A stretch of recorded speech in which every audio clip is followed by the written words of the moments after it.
कलाकार या सिनेमाचं शूट नुकतंच मुंबईत पार पडलं। या सिनेमात अभिनेता भूषण प्रधान एका बड्या सुपरस्टारचा रोल प्ले करतोय। या सिनेमाच्या शूटसाठी एका मॉलची निवड करण्यात आली होती। या मॉलमध्ये या सिनेमातला एक अत्यंत महत्त्वाचा सीन शूट करण्यात आला। यावेळी या सिनेमाबद्दल आणि भूषणच्या स्टाईल स्टेटमेंटबद्दल त्याच्याकडूनच जाणून घेतले आमचे रिपोर्टर प्रणाली मोरेने।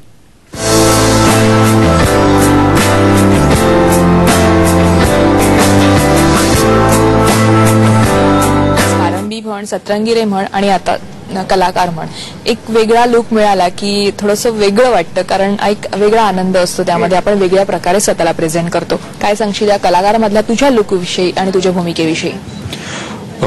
कलाकार विषयी सांगायचं झालं तर ही फिल्म आहे एका मुलाची जो गावातला असतो, एक लर्नेड इंडिव्हिज्युअल ज्याला या इंडस्ट्रीमध्ये फिल्म इंडस्ट्रीमध्ये यायचं असतं। त्यासाठी स्ट्रगल करायची तयारी असते आणि लहानपणापासून त्यांनी हे स्वप्न पाहिलेलं असतं।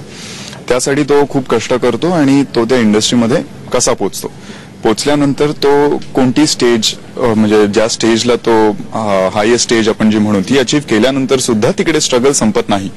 बेसिकली कलाकाराचा विषय हेच असतं की आपण सुपरस्टार झाल्यानंतर ते स्टेज मेंटेन करणं हे एक चॅलेंज असतं। तो ते कसं मेंटेन करतो हे बघण्यासारखं आहे। तो अगदीच गावकरी नाहीये, पण त्याचा तो सिम्प्लिसिटी, इनोसन्स गावातला, आणि तो आल्यानंतर शहरात आल्यानंतर इतरांना ऑब्झर्व्ह करून त्याच्यात येणारे हळूहळू चेंजेस आणि ते चेंजेस करत करत how he finally reaches the main stage. आणि ते झाल्यानंतरच त्याच्या अटायरमध्ये कम्प्लीट चेंज, त्याच्या ॲटिट्यूडमध्ये, त्याच्या पर्सनॅलिटीमध्ये आलेला चेंज हा फरक दाखवत आहोत आम्ही। त्यामुळे लुकवरती कम्प्लीट एम्फसाइज केलेलं आहे। जेवढे सिंपल कपडे घालायला मिळाले त्या सिरियलमध्ये तेवढेच खूप चांगले कपडे घालायला मिळालेत। सो तो एक चेंज कॅरी करताना मस्तच मिळालाय। तुमची टीम नवीन आहे, जेव्हा आपली पाठी कोरी असते तेव्हा आपण खूप नवीन नवीन गोष्टी, क्रिएटिव्ह गोष्टी करू शकतो नवीन अनुभव घेताना। त्यामुळे या नवीन टीम विषयी तू काय सांगशील? की बऱ्याच वेळेला खरं सांगायचं तर टेन्शन येतं एखाद्या नवीन टीम बरोबर काम करत असतो तर। बऱ्याच अशा फिल्म्सही केल्या आहेत जिकडे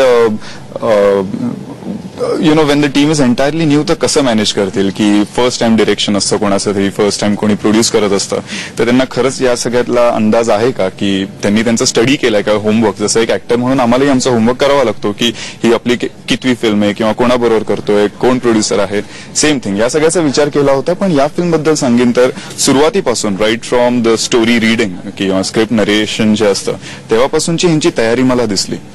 आणि राईट फ्रॉम की कधी कोणता शॉट कधी शूट करायचा आहे, कुठे करायचा आहे, कसा करणार आहोत, काय स्टोरी आहे। इव्हन नरेशनच्या वेळेला स्टोरी वाचण्याच्या ऐवजी त्यांनी अख्खी डब करून स्टोरी ऐकवली होती की वेळ वाचवण्याची ह्यानी किंवा आपण इकडे पॉज करू, मग डिस्कशन्स, या सगळ्याला प्रॉपर वेळ दिला होता।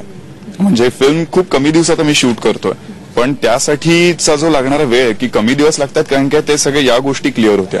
कलाकार म्हटल्यावर लोकांना थोडंसं मराठीमध्ये असा एक मूवी येतो, त्यामुळे आउट अँड आउट तू जसं म्हणालास की स्ट्रगल पाहायला मिळणार नाहीये, पण नेमकं वन लाईन तू काय सांगशील की तो कसा आपण रिलेट, जर आम्ही करायचं ठरवलं प्रेक्षकांनी तर कसा रिलेट करू शकतो? मी एवढंच म्हणेन की प्रत्येक माणूस हा कलाकार असतोच, लहान बाळ सुद्धा कलाकार असतो। ऍज अन साध्यात साधं म्हणजे मला एखादी लहान मुलाला एखादं खेळणं पाहिजे असेल तर तो त्या खेळण्यासाठी आईबाबांना जसं पटवतो किंवा कधी रडेल, तर एक अभिनय जे आपण म्हणू की आपल्याला जी गोष्ट पाहिजे त्यासाठी काही करायची एक तयारी असते, तोही एक कलाकार असतो। सिमिलरली दिस इज द कलाकार, म्हणजे आतला कलाकार आहे हा। It is not only an actor story किंवा एक ऍक्टर असं हे नसून दॅट इज द डिफरन्स की एक हिरो आणि कलाकार मधला डिफरन्स याच्यात दाखवायचा प्रयत्न केलाय की after he achieve the stage तो काय ऍक्च्युअली करतो ती स्टेज मेंटेन करण्यासाठी विथ ऑल हिज प्रिन्सिपल्स। तू मॉलमध्ये आलास की कशा पद्धतीने शॉपिंग करतोस हे आम्हाला पाहायचंय आमच्या प्रेक्षकांना।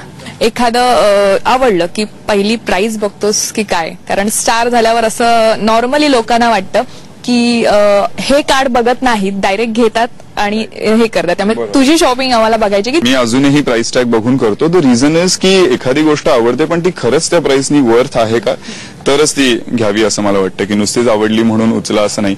हे कोणी प्रत्येक जण कष्ट करतो आणि कमवतो, तर तो पैसा आपण जेव्हा कशात इन्व्हेस्ट करतो किंवा घेतो एखादी वस्तू तर ती त्याच्या बरोबरीची हवी म्हणूनच। टी शर्ट्स घालणं तुला किती तू हे करतोस, प्रेफर करतोस बाहेर फिरायला जाताना? कारण इथे मागेही छान छान हे आहेत, कलर्स आहेत, कलरफुल टी शर्ट्स आहेत आणि त्याबद्दल काय सांगशील? कारण म्हणजे काय म्हणतात, सेलिब्रिटी असल्यावर तुम्हाला ते टिपिकल कपडे आणि तसंच प्रेझेंट करावं लागतं, पण भूषण म्हणून जेव्हा तू बाहेर पडतोस तेव्हा तुला काय आवडतं घालायला? आय पर्सनली फील की I look good in formals. म्हणजे बाकी माझ्या त्या ऍड्स ज्या केल्या होत्या त्याच्यातही फॉर्मल लुक होता आणि त्या कॉम्प्लिमेंट असो किंवा इव्हन स्क्रीनवरती मी फॉर्मल्समध्ये आल्यानंतर मला असं वाटतं की मी फॉर्मल्समध्ये जास्त चांगला दिसतो.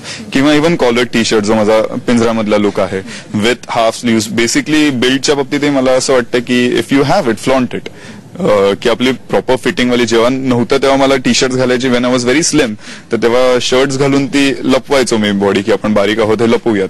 पण नाव when I have it I seriously feel more comfortable in round neck T shirts, polo neck काही म्हणजे कॉलर्ड आणि हे पण टी शर्ट्स.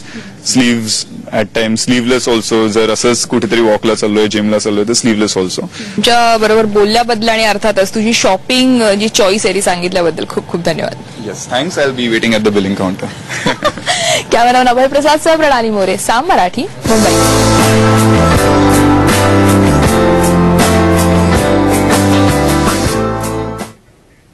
यानंतर बॉलिवूडची सफरी आपण करणार आहोत, पण त्याआधी प्राईम टाइम मध्ये घेऊयात एक शॉर्ट टाइम ब्रेक.